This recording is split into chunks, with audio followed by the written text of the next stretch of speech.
Herkese selam. Yeni bir derse hoş gelmişsiniz. Bugün sizinle Alman dilində, danışıq dilində istifadə olunan bir idiomatik ifade öğrenirik. İdiomatik ifademiz budur. Es gibt einen großen Bahnhof für jemanden.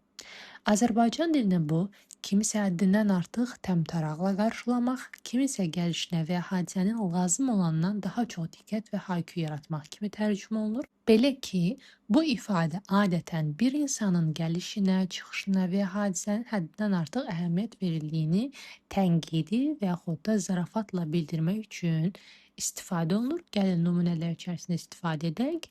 Birinci nümunədə deyir ki, für den neuen Chef wurde ein großer Bahnhof gemacht.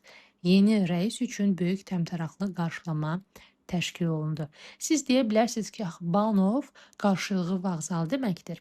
Burada kiçik bir qeydimiz var ki, bu ifadədə işlənən Bahnhof, vağzal sözü məcazi mənada işlənir. Çünki keçmişdə mühüm şəxslər vağzallarda çox təntənəli şəkillərdə qarşılanırdı.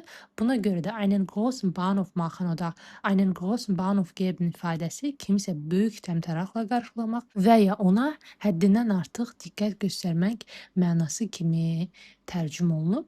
İkinci nümunədə man muss doch nicht gleich einen großen Bahnhof für ihn machen. Onun üçün elə bu qədər təmtəraq yaratmağa ehtiyac yoxdur. Nədir artıq burada einen großen Bahnhof machen? Təmtəraq yaratmaq. Üçüncü nümunədə als der Sänger ankam, gab es einen großen Bahnhof. Müğənni gələndə böyük səs-küy və təmtəraqlı qarşılama oldu. Həmən o es gibt einen großen Bahnhof təmtəraqlı qarşılamaq kimi tərcümə olunur. Sonuncu nümunədə isə deyir ki, ich möchte keinen großen Bahnhof, nur eine kleine Feier. Mən böyük təmtəraqlı mərasim istəmirəm, sadəcə kiçik bir bayram, yəni qeyd etmə istəyirəm.